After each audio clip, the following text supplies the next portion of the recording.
British citizenship test number 1. Question number 1. What are two responsibilities? क्या हैं दो जिम्मेदारियाँ? Responsibilities का मतलब होता है जिम्मेदारियाँ. That you will have, जो कि आपकी होंगी या आपको अदा करनी होंगी as a British citizen, बहैसियत एक British citizen के, या फिर परमानेंट रेजिडेंट ऑफ यूके, यानी कि पक्के अगर आप यूके में रहते हैं या फिर आप एक ब्रिटिश सिटीज़न हैं, तो वो कौन सी दो जिम्मेदारियां हैं जो आपकी होंगी या आपको अदा करनी होंगी? जिम्मेदारियां तो बहुत सारी होती हैं, लेकिन वो आपको जो नीचे ऑप्शन दिए हैं इनमें से टू रिस्पॉन्सिबिलिटीज़ पूछ रहे हैं. ठीक है, तो अब नीचे 4 ऑप्शंस हैं. टू लुक आफ्टर का मतलब होता है ख्याल रखना. The area in which you live, जिस इलाके में जिस एरिया में आप रहते हैं उसका ख्याल रखना. एंड द एनवायरनमेंट, और अपने माहौल का, अपने एनवायरनमेंट का ख्याल रखना. सेकंड है टू लुक आफ्टर का मतलब है ख्याल रखना. योर सेल्फ, अपना खुद का. एंड योर फैमिली, और अपनी फैमिली का ख्याल रखना. Third option is to stay in the UK forever, UK में हमेशा के लिए स्टे करना या रहना.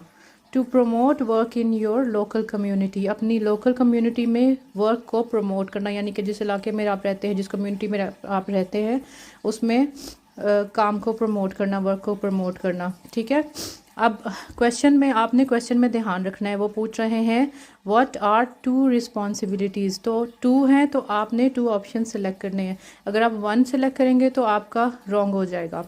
ठीक है क्वेश्चन.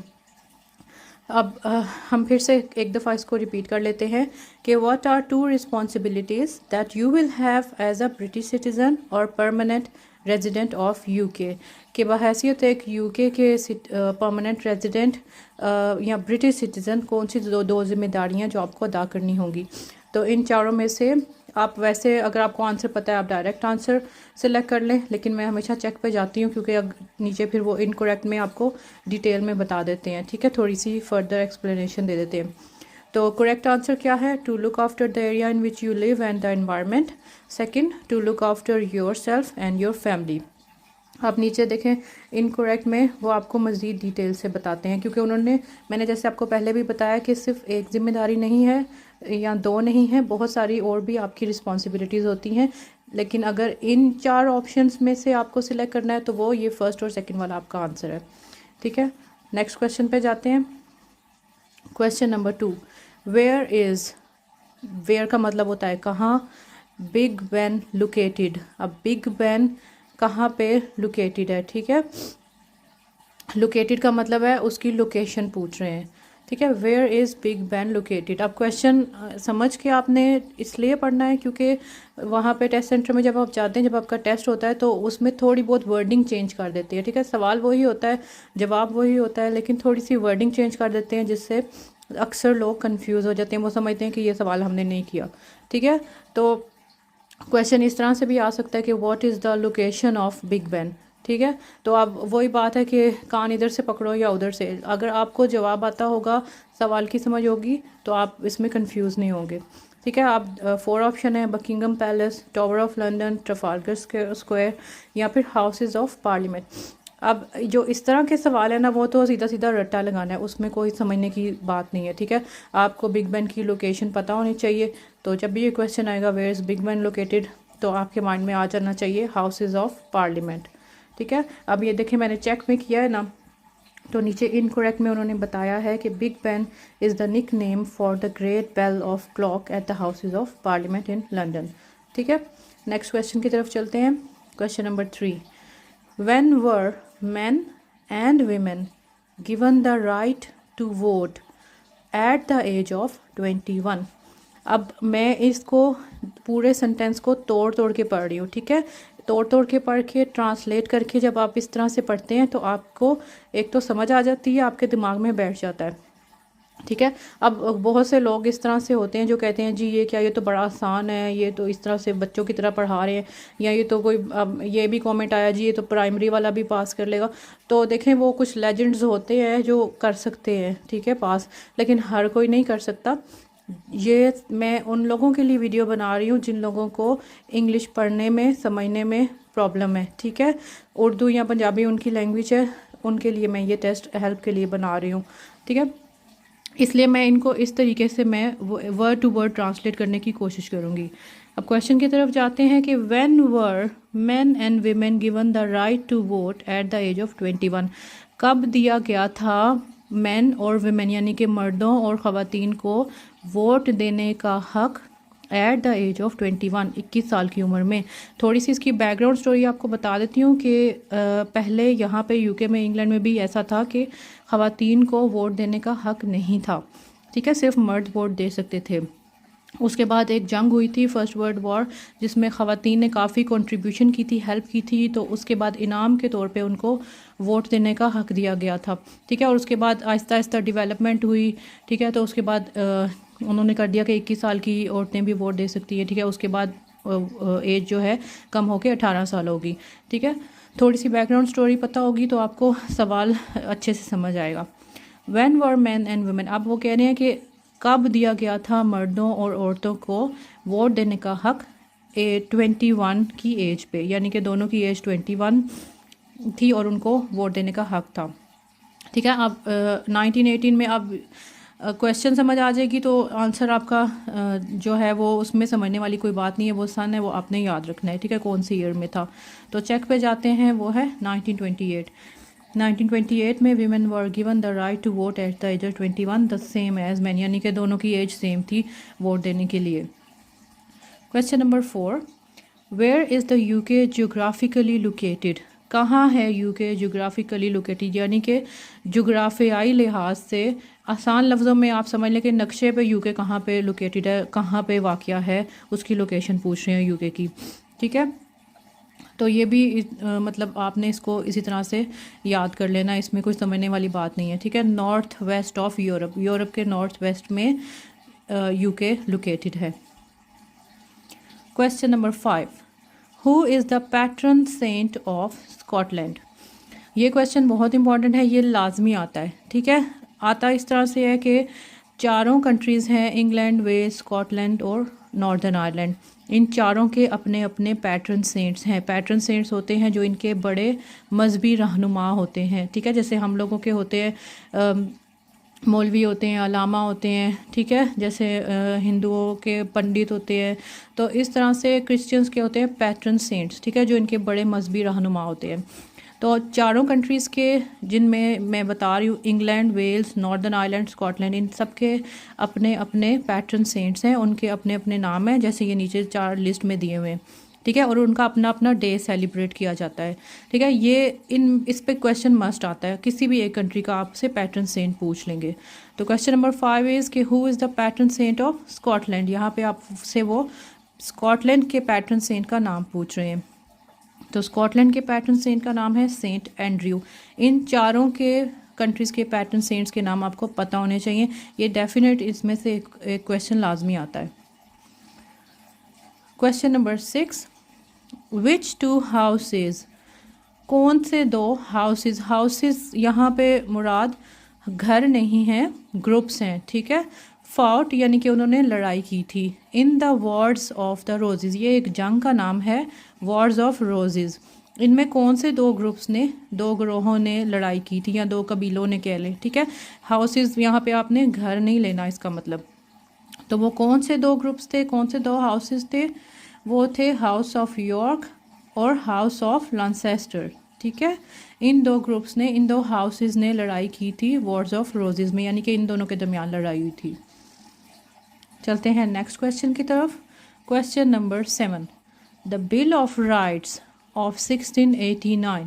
बिल ऑफ राइट्स यानी कि जैसे आपने सुना होगा कि पार्लियामेंट में बिल पास हुआ या बिल की मंजूरी हुई, ठीक है। जब बिल पास होता है उसके बाद वो कानून बन जाता है, ठीक है। तो बिल ऑफ राइट्स एक बिल का नाम है 1689 में, ठीक है, उसकी डेट है 1689। कन्फर्म्ड, इसने कन्फर्म किया था राइट टू वोट, वोट देने का हक for adult man, adult man यानी कि 18 साल से ऊपर के जो मर्द होते हैं। तो क्वेश्चन आपका है ट्रू फॉल्स, ठीक है। अब कुछ क्वेश्चन होते हैं जिसमें आपने ऑप्शंस में से सिलेक्ट करना होता है, और कुछ क्वेश्चन ऐसे आते हैं जिसमें आपने सिर्फ ट्रू या फॉल्स बताना होता है, ठीक है, कि ये स्टेटमेंट सही है या गलत है। तो अब स्टेटमेंट ये है कि बिल ऑफ राइट्स जो था 1689 का, इसने क्या कंफर्म किया था कि इसने कंफर्म किया था राइट टू वोट, यानी कि एडल्ट मैन के वोटिंग राइट को इसने कंफर्म किया था। तो हम देखते हैं कि ये ट्रू है या फॉल्स है। तो ये फॉल्स है। अब फॉल्स है तो आप आपको वो बता रहे हैं कि सही आंसर क्या है, कि बिल ऑफ राइट्स 1689 ने कंफर्म किया था राइट्स ऑफ पार्लियामेंट। ठीक है, उसने पार्लियामेंट के राइट्स को कंफर्म किया था और लिमिट कर दी थी, महदूद कर दी थी किंग की पावर, क्योंकि पहले ज़मानों में सारी पावर बादशाह के पास होती थी। ठीक है, और पार्लियामेंट का निज़ाम बाद में आया था, गवर्नमेंट का निज़ाम हुकूमत का बाद में आया था। ठीक है, सारी पावर बादशाह के पास होती थी। तो इस बिल ने ऐसा किया था कि पार्लियामेंट के पास राइट्स आ गए थे और किंग की जो पावर थी वो लिमिटेड हो गई थी, यानी कि महदूद हो गई थी, कम हो गई थी। Question number 8, what is cenotaph? Cenotaph क्या है? ठीक है, अब आप कुछ लोग इसको सेनोटाफ बोलते हैं, कुछ लोग उसको सेनोटाफ बोलते हैं। अगर आपको वर्ड नहीं समझ आता वो मैटर नहीं करता। ठीक है, आपको सिर्फ सवाल का पता होना चाहिए और जवाब का पता होना चाहिए। ठीक है, फिर भी अगर आप चाहते हैं कि सही तरह से इसकी प्रोनाउंसिएशन पता हो आपको, तो ये साथ ये जो स्पीकर सा बना हुआ इसको आप दबाएंगे तो ये देखेंगे व्हाट इज़ सेनोटाफ, ये आपको बोल के बता देगा सारा क्वेश्चन। ठीक है, और ऑप्शंस भी। तो सेनोटाफ क्या है? सेनोटाफ ना एक वॉर की मेमोरियल है। ठीक है, यानी कि वॉर मेमोरियल, यानी कि एक जंग की यादगार में एक मुजस्मा सा बनाया हुआ है उन्होंने। ठीक है, उसे सेनोटाफ कहते हैं। तो नीचे 4 ऑप्शन है, एक फ्लावर है, क्रिश्चियन की चर्च है, वॉर मेमोरियल है, या फिर एक थिएटर है। तो ये एक वॉर मेमोरियल है। ठीक है, आप चेक पे जाएं तो आपको करेक्ट आंसर बता देगा। ठीक है, तो cenotaph is the war memorial. Question number 9. Who was the first female prime minister of the UK? कौन थी? Who was या कौन था? The first, अब फीमेल है सॉरी, तो कौन थी? ठीक है, Who was the first female? पहली फीमेल वज़ीर आज़म UK की कौन थी? ठीक है, अब 4 नाम नीचे लिखे हुए हैं, इनमें से एक आपका करेक्ट आंसर है। तो correct answer is third one, Margaret Thatcher. ठीक है, जो मार्गरेट थैचर थी, she was the first women or female prime minister of UK. Question number 10, who chairs the debates at the houses of commons? कौन chair? आप chair से यहाँ मुराद कुर्सी नहीं है। ठीक है, चेयर्स द डिबेट्स, डिबेट्स होती हैं जो तकारीर होती हैं पार्लियामेंट हाउस में। ठीक है, अब जो यूके का पार्लियामेंट है वो 2 हिस्सों में डिवाइड हुआ है, यानी कि उसके 2 पार्ट्स हैं, एक हाउस ऑफ कॉमन कहलाता है और एक हाउस ऑफ लॉर्ड्स कहलाता है। जो मेन आपकी गवर्नमेंट होती है, मिनिस्टर्स वगैरह होते हैं, प्राइम मिनिस्टर, ये हाउस ऑफ कॉमन्स में होते हैं। ठीक है, थोड़ी सी डिटेल आपको पता होनी चाहिए ताकि सवाल का थोड़ा सा बैकग्राउंड पता होगा तो आपको याद रखने में आसानी होती है। अब हु चेयर्स, इसका मतलब है आसान लफ्ज़ों में कि कौन चेयर करता है, कौन हेड करता है डिबेट्स को हाउस ऑफ कॉमन में, यानी कि जो तकरीरें वगैरह होती हैं तो वो सामने आपको पता है, जैसे आपने टीवी में देखा होगा पार्लियामेंट में तक स्पीचेस वगैरह हो रही होती हैं, डिबेट्स हो रही होती हैं, बहस हो रही होती है, तो एक बंदा सामने बैठा होता है जो ऑर्डर करता है या इस तरह से बोलता है। ठीक है, जैसे स्पीकर कौमी असम्बली समझ लें आप। ठीक है, तो हु चेयर्स, कौन चेयर करता है डिबेट्स को हाउस ऑफ कॉमन्स में? चेक करते हैं तो आंसर इज स्पीकर। ठीक है, ये क्वेश्चन जब आएगा तो आपने माइंड में, अगर आप टीवी में न्यूज़ में देखते हैं कि पार्लियामेंट का इजलास हो रहा है या कोई डिबेट हो रही है तो सामने एक बैठा होता है स्पीकर कौमी असम्बली जिसको आप बोलते हैं। ठीक है, तो वो जो स्पीकर होता है वो हेड होता है आपके उसका इजलास का। ठीक है, तो उधर से आपके माइंड में आ जाएगा आंसर। ठीक है, स्पीकर। तो who chairs the debates at the house of common? तो answer is the speaker. Question number 11. Who was the captain of the English football team? कौन था कैप्टन इंग्लिश फुटबॉल टीम का? The English football team मतलब England की football team. That won the world cup in 1966, जिसने जीता था, von मतलब जीता था, विन किया था वर्ल्ड कप 1966 में, यानी कि 1966 में इंग्लिश फुटबॉल टीम ने वर्ल्ड कप विन किया था। तो उस वक्त उस टीम का कैप्टन कौन था? ठीक है, तो आपने उस बंदे का नाम बताना है। ठीक है, हम चेक में जाते हैं तो बॉबी मोरे, इसको मोरे भी बोल सकते हैं, इसको मोर भी बोल सकते हैं, वो आप जो मर्ज़ी बोले वो आपकी मर्ज़ी, ठीक है। आपका मेन यहाँ पे मकसद है आपको आंसर पता होना चाहिए, ठीक है। तो प्रोनाउंसिएशन की आप बिल्कुल भी परवाह नहीं करें। अगर कोई गलत प्रोनाउंस करते हैं तो आप इस चीज़ को मत सोचें कि कोई क्या कहेगा, ठीक है। आप अपना सोचें क्योंकि टेस्ट आपने पास करना है। तो बॉबी मोरे या बॉबी मोर, ठीक है, ये आपका करेक्ट आंसर है। He was the captain of English football team in 1966। Question number 12, when did the English defeat, English ने, यानी कि इंग्लिश जहाँ भी आएगा वर्ड इसका मतलब है कि इंग्लिश लैंग्वेज नहीं है, इसका मतलब है इंग्लैंड के लोग, ठीक है। इंग्लिश ने कब हराया था, डिफीट का मतलब होता है हराया, शिकस्त दी। इंग्लिश ने कब हराया था स्पेनिश आर्मेडा को। अब स्पेनिश आर्मेडा, वैसे तो आप सिंपल है कि आप रटा लगा लेंगे स्पेनिश आर्मेडा को इंग्लिश ने कब डिफीट किया था, नीचे आप आंसर सेलेक्ट कर लें, लेकिन ज़रूरी नहीं है कि यही सवाल आए, सवाल डिफरेंट तरीके से भी आ सकता है। तो स्पेनिश आर्मेडा का जब थोड़ी सी स्टोरी आपको पता होगी या इसका बैकग्राउंड पता होगा तो सवाल जैसे भी आएगा आपको उसका जवाब आता होगा। तो स्पेनिश आर्मेडा है, ये स्पेनिश से ही आपको पता चलता है स्पेन, ठीक है। यानी कि स्पेन से एक शिप्स का ग्रुप आया था, फ्लीट ऑफ शिप्स, जिसको शिप्स का एक ग्रुप कहते हैं, ठीक है। बेड़ा, जहाज़ी बेड़ा, जहाज़ों का बेड़ा जिसको बोले, ठीक है। जो शिप्स का एक ग्रुप आया था इंग्लैंड पे हमला करने के लिए, ठीक है, उसको स्पेनिश आर्मेडा का नाम दिया गया था।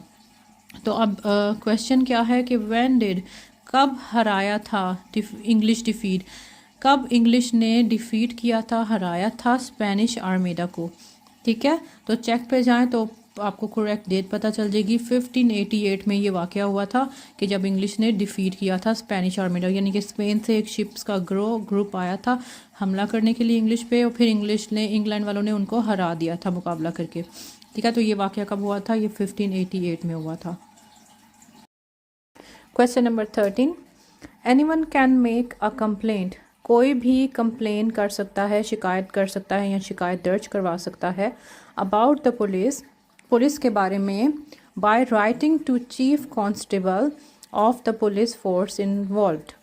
यानी कि कोई भी बंदा कंप्लेन कर सकता है, शिकायत कर सकता है पुलिस के बारे में by writing to the chief constable, होता है जो पुलिस का, जो इधर इनका जो पुलिस स्टेशन में पुलिस का हेड होता है, चीफ कांस्टेबल जिसको बोलते हैं, ठीक है।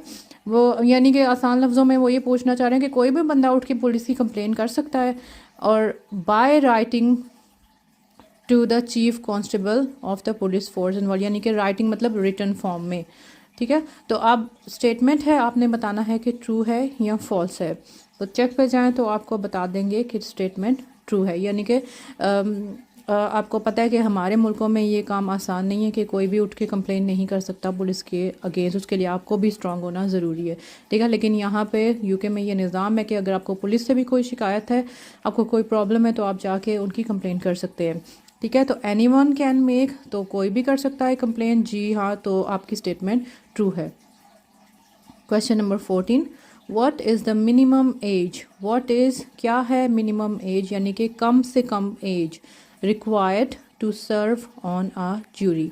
रिक्वायर्ड यानी कि रिक्वायर्ड है, होना ज़रूरी है, क्या एज कम से कम होना ज़रूरी है to serve on a jury, jury में सर्व करने के लिए कम से कम एज की हद पूछ रहे हैं।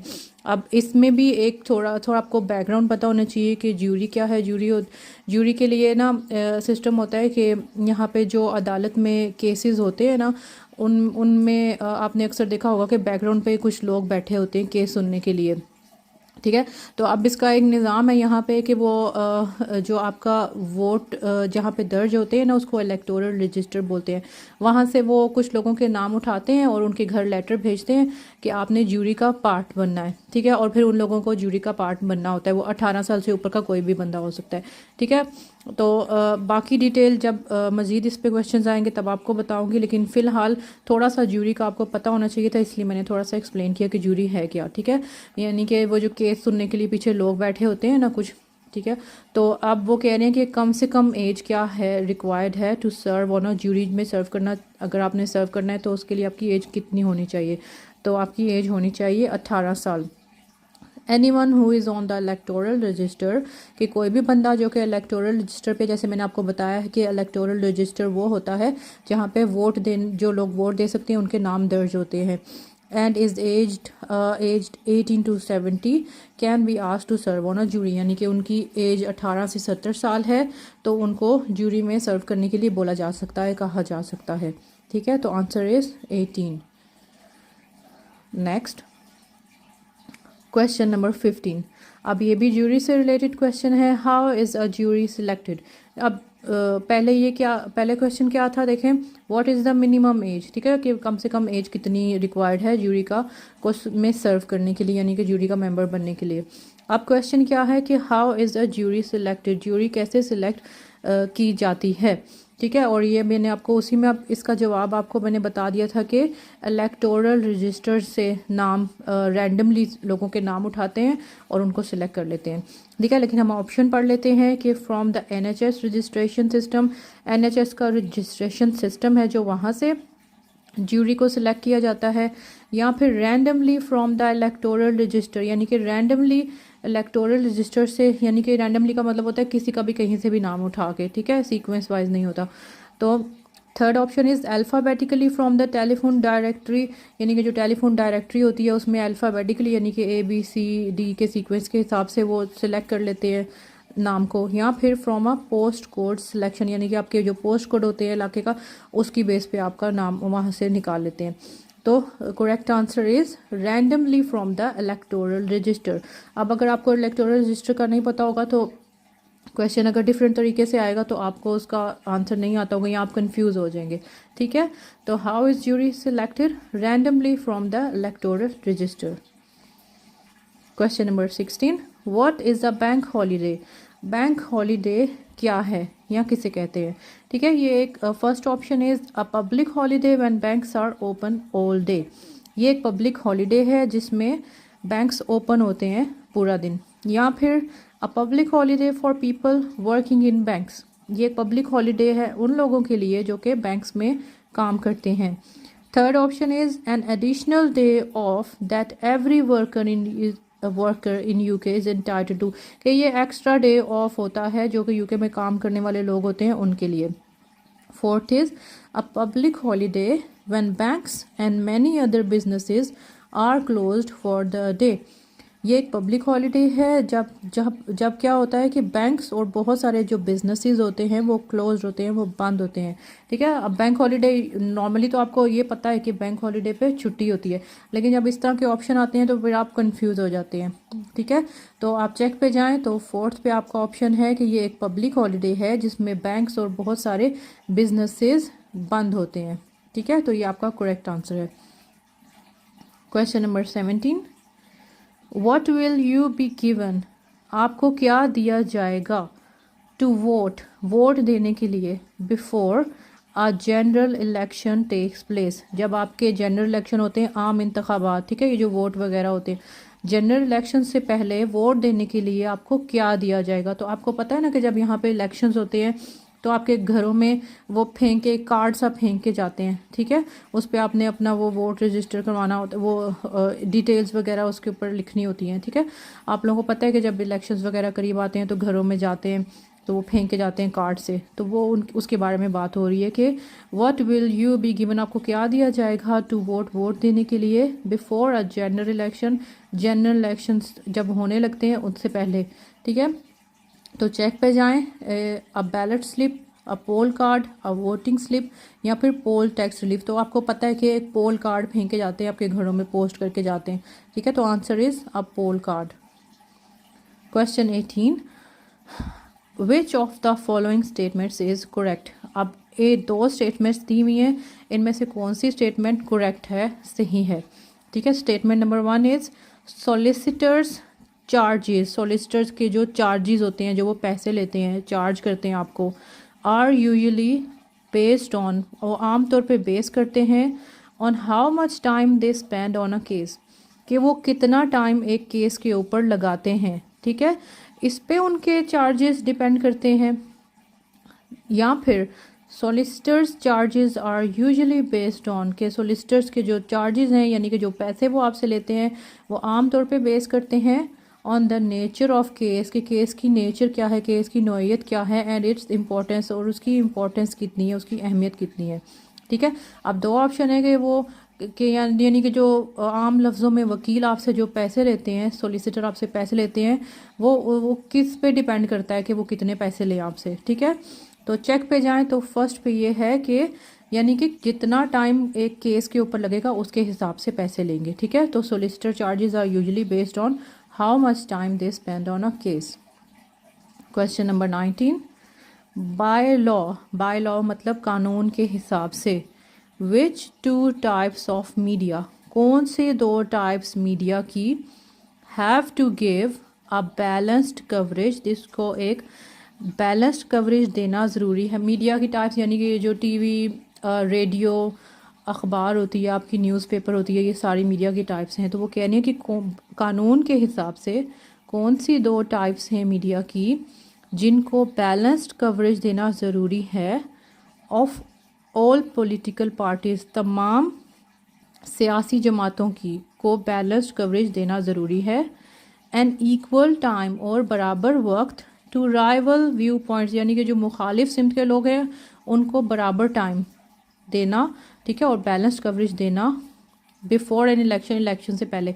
अब मैं इसको आसान लफ्ज़ों में आपको समझा देती हूँ कि जैसे आपको पता है कि इलेक्शंस आते हैं तो आपने कुछ कंट्रीज़ में देखा होगा, मैं नेम मेंशन नहीं कर रही हूँ, आपको पता होगा। ठीक है, तो जब इलेक्शन आने लगते हैं तो वो किसी एक, कोई चैनल होता है वो किसी एक पार्टी को सपोर्ट कर रहा होता है, कोई चैनल होता है वो किसी दूसरी पार्टी को सपोर्ट कर रहा होता है। ठीक है, और दूसरी के ख़िलाफ़ होता है। तो यहाँ पे यूके में ऐसा नहीं है। जब इलेक्शन होते हैं तो मीडिया के लिए ये ज़रूरी होता है कि वो तमाम पॉलिटिकल पार्टीज़ को, चाहे वो गवर्नमेंट के हक़ में है, गवर्नमेंट के अगेंस्ट हैं, उनको इक्वल टाइम दें। ठीक है, और मुखालिफ भी जो गवर्नमेंट के लोग हैं उनको भी बराबर उनके व्यू पॉइंट्स का को शो मतलब बताने का इक्वल टाइम देना ज़रूरी है। ठीक है, अब क्वेश्चन दोबारा से, ये अक्सर लोगों को ये क्वेश्चन कंफ्यूज करता है। ठीक है, इसलिए मैंने आपको इसको थोड़ा सा आम वर्ड्स में इसको आपको बता दिया कि कानून के हिसाब से कौन से दो मीडिया के लिए ज़रूरी है कि वो बैलेंस्ड कवरेज दें इलेक्शन से पहले पॉलिटिकल पार्टीज़ को। तो वो कौन से दो मीडिया के लिए ज़रूरी है, चेक पे जाएं। एक है टेलीविज़न और एक है रेडियो। ठीक है, अब समटाइम्स ऐसा होता है कि कोई कुछ क्वेश्चंस ऐसे होते हैं कि नॉर्मली मैं उसको पढ़ती हूँ तो मुझे समझ आ जाती है कि वो क्या पूछ रहे हैं। ठीक है, और उसका आंसर क्या हो सकता है। लेकिन जब मैंने अगर अब किसी को पढ़ाना है तो उसके लिए मुझे उसको थोड़ा ज़्यादा डिटेल में जाना पड़ता है। ठीक है, तो आप लोग कुछ लोग ये समझ रहे होंगे कि इसको बहुत ज़्यादा इसके ऊपर टाइम लग गया या बहुत ज़्यादा डिटेल में चले गए हैं या ये तो बड़ा आसान सा है। तो ये देखें, आसान कोई चीज़ नहीं होती जब तक कि आपको वो आती ना हो, जब तक आपको वो समझ ना आ जाए। ठीक है, तो कुछ क्वेश्चंस में थोड़ा ज़्यादा टाइम मैं लगाती हूँ क्योंकि वो मुझे पता होता है कि वो अगले बंदे को कंफ्यूज कर रहा है। ठीक है, तो मैं उसके हिसाब से उस क्वेश्चन पे टाइम लगाती हूँ। Question number 20, which of the following territories होती हैं इलाके या हुदूद, इनमें से कौन से इलाके या हुदूद इज़ द क्राउन डिपेंडेंसी, जो कि क्राउन डिपेंडेंसी है, यानी कि जो आपकी बादशाहत का निज़ाम है, क्राउन जो होता है। ठीक है, यानी कि जो आपकी वक्त का जो बादशाह होता है उस पर डिपेंड करते हैं, आपके बादशाह के जो निज़ाम है उसके ऊपर डिपेंड करते हैं। बट लेकिन is not part of UK, UK का पार्ट नहीं है। वो कह रहे हैं वो कौन से इलाके हैं जो कि आपकी क्राउन डिपेंडेंसी तो हैं, क्राउन के अंडर तो आते हैं लेकिन यूके का पार्ट नहीं कहलाते। ठीक है, वो 4-5 इलाकों के वो नाम आपको वो बुक में उन्होंने बताए हुए हैं, लेकिन यहाँ पे वो इन 4 ऑप्शन में से एक पूछ रहे हैं। तो इन चारों में से आपका करेक्ट आंसर है थर्ड वन, चैनल आइलैंड्स। ठीक है, ये वो इलाका है जो कि क्राउन डिपेंडेंसी तो है, यानी कि आपके जो बादशाहत है उसके अंडर तो आता है। ठीक है, लेकिन ये यूके का पार्ट नहीं कहलाता। Question number 21, what did sir Frank whittle invent, invent का मतलब होता है इजाद किया, क्या इजाद किया था सर फ्रैंक विटल ने 1930s में। ठीक है, 1930 30s लिखा हुआ है, देखें तो 30s का मतलब होता है 30s का जो टाइम है 31, 32, 33 से लेके 39। ठीक है, 1930 से लेके 1939 तक इसको जो उसको 30s इसलिए उन्होंने लिखा हुआ है आगे, इससे आप कंफ्यूज ना हो, ठीक है। तो what did sir Frank whittle invent in 1930? Sir Frank whittle ने क्या इन्वेंट किया था 1930s के ज़माने में? तो option is jet engine. Jet engine उसने डेवलप किया था या इन्वेंट किया था। Question number 22, who wrote, wrote मतलब लिखी थी, डैफोडिल्स। डैफोडिल्स एक पोएम का नाम है, एक नज़म का नाम है। तो ये किसने, इसके राइटर का नाम पूछ रहे हैं, इसके शायर का नाम पूछ रहे हैं, ठीक है। तो वो आपने एज इट इज़ याद कर लेना है कि उसके डैफोडिल्स के राइटर का नाम है विलियम वर्ड्सवर्थ। ये एक ब्रिटिश पोएट है जिसका नाम है विलियम वर्ड्सवर्थ। इन्होंने लिखी थी या इसने लिखी थी daffodils. Question number 23, who was given the title of Lord protector?